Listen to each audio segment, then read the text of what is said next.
51 Mustang, the plane almost nobody believed in, the plane that was canceled, demoted, and written off, and how it did the one thing the most powerful Air Force on Earth swore was impossible. It followed American bombers all the way to Berlin, and it cleared the sky over Germany for good. To understand why they laughed at it, you have to understand what was dying without it. By the summer of 1943, the United States Army Air Forces had bet the entire air war in Europe on one idea: daylight precision bombing. Fly deep into Germany in tight formation in broad daylight, and destroy the factories that kept the war machine alive: ball bearings, aircraft plants, oil. The plan had one fatal gap: the bombers were going in alone. The American fighters of 1943, the P-47 Thunderbolt and the P-38 Lightning, were good machines, but they ran out of fuel long before Berlin. Around the German border, the escorts had to turn for home. From there, the bombers flew on by themselves, trusting their own machine guns to keep the Luftwaffe off their backs. It did not work. On the 17th of August, 1943, the 8th Air Force sent 376 bombers against the ball-bearing plants at Schweinfurt and the aircraft works at Regensburg. The German fighters tore into them the moment the escort left. 60 bombers did not come home, 600 men in a single mission. 2 months later, they tried Schweinfurt again. October 14th, 1943. The crews would call it Black Thursday. Out of 291 bombers, another 60 were destroyed, and dozens more limped back so, shot apart, they would never fly again. In one mission, the 8th Air Force lost a fifth of the force it had sent. You cannot run a campaign on numbers like that. The math is brutal and simple. A bomber crew owed 25 missions before they were allowed to go home. At a loss rate like Schweinfurt, the average man was dead or captured long before he finished. Daylight bombing over Germany was grinding to a stop, not because the bombs missed, but because the planes carrying them kept falling out of the sky. The men in charge knew exactly what they needed: a fighter that could go the whole way, all the way in, all the way to the target, all the way home, and win the fight when it got there. Their own experts told them that airplane could not be built, and the whole time, the answer was already sitting in a hangar in England, unwanted, underpowered, flying low over the coast with a camera because nobody believed it was good for anything else. The Mustang did not begin as an American savior. It began as a rush job for the British. In 1940, Britain was fighting for its life and buying every fighter it could get. The British asked North American Aviation to build them more P-40s under license. North American made a counteroffer: give us about 120 days and we will design you something better from scratch. They nearly made it. The prototype rolled out in well under a year, clean, fast, beautiful. The real quiet revolution was the wing, a new low-drag wing that cut through the air far more easily than anything else flying at the time. And then they bolted on the wrong engine.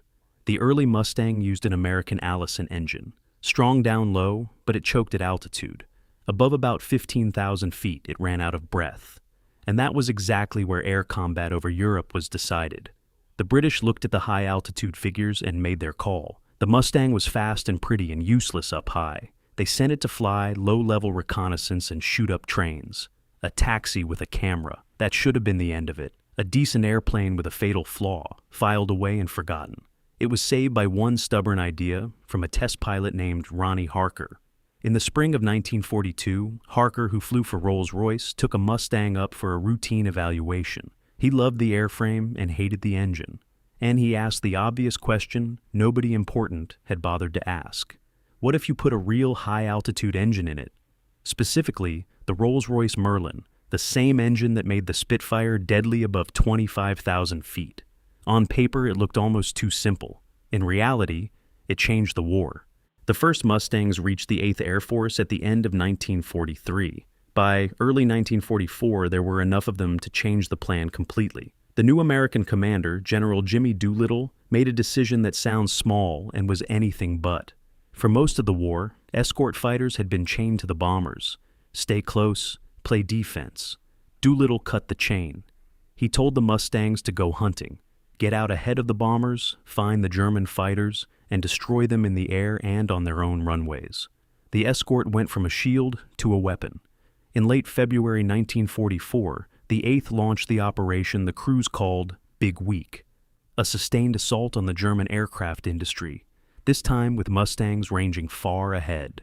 The Luftwaffe rose to defend its factories, exactly as the Americans wanted. And for the first time, the German fighters were not jumping helpless bombers. They were running into packs of Mustangs, flown by men with fuel to spare and orders to fight. Then came early March 1944. American fighters appeared over Berlin for the first time. Think about what that meant to the people below. Berlin was the capital, the heart of the Reich. The one city Hermann Göring, the head of the Luftwaffe, had personally promised would never hear an enemy engine overhead. Now there were single-engine American fighters circling above it in daylight, and the German pilots sent up to stop them were dying in numbers nobody could replace. The reason was the same brutal logic that won the other half of the war on the far side of the world. It was not just that the Mustang was a fine airplane, though it was. It was that the Mustang turned every German strength into a trap. The Luftwaffe's heavy fighters, loaded with cannon to knock down bombers, were slow and clumsy against a sleek Mustang. Their lightly trained late-war pilots were no match for Americans with hundreds of hours before they ever saw combat.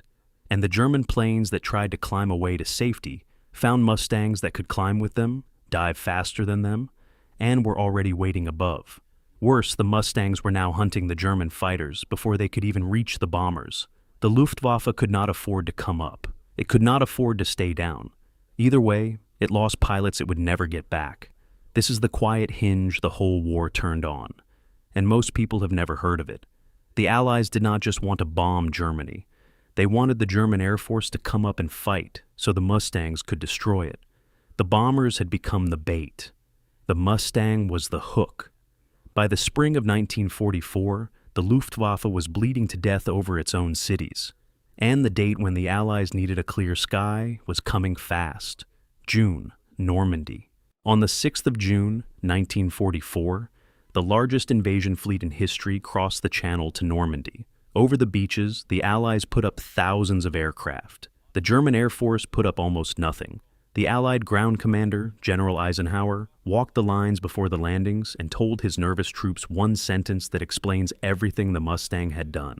"If you see fighting aircraft over you, they will be ours." That sentence was only possible because of the months before it. The long-range escorts had spent the spring destroying the Luftwaffe in the air over Germany. By D-Day, the German fighter force was a shadow. It could not contest the beaches. It could not stop the buildup.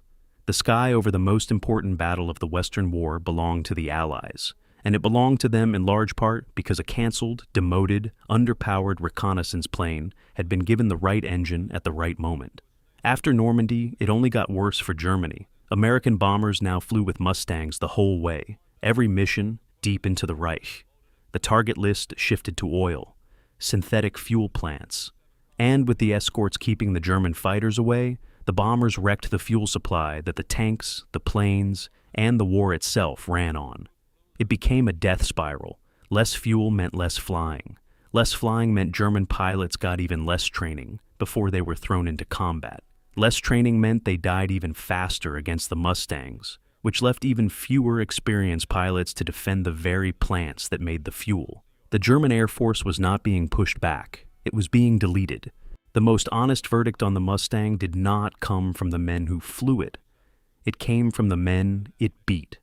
Adolf Galland was the general in charge of Germany's fighters, and himself one of the great aces of the war. After it was over, Galland was blunt about what the long-range escort had done. The day American fighters appeared over the Reich and stayed, he said, was the day the German fighter arm lost the war in the air. Not one battle, the whole thing. And then there is the line everyone remembers, from Göring himself. Hermann Göring had built the Luftwaffe. He had promised Hitler that bombers would never darken the Reich, that his fighters would always own the German sky.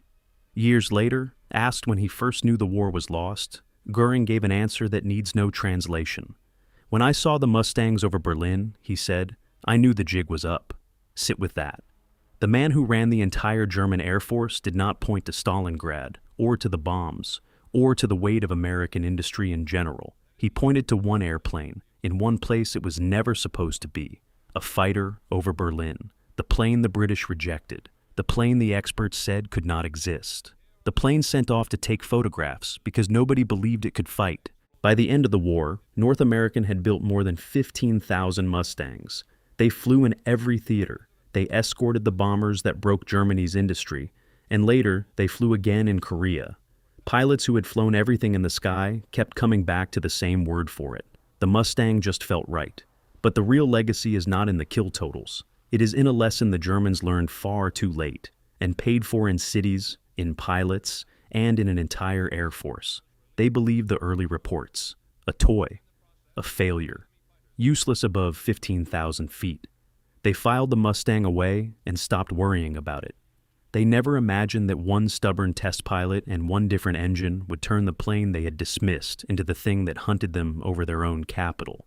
The Luftwaffe spent 2 years certain that no enemy fighter could reach Berlin. By the spring of 1944, the fighters were over Berlin every clear day. And the German Air Force that had ruled the skies of Europe was being shot out of them by a plane it had once laughed at. The British did not want it. The experts wrote it off. And it ended up owning the most defended sky on Earth. If this changed how you see the air war over Europe, subscribe. The next story goes inside another machine everyone underestimated, and the men who found out the hard way that they were wrong.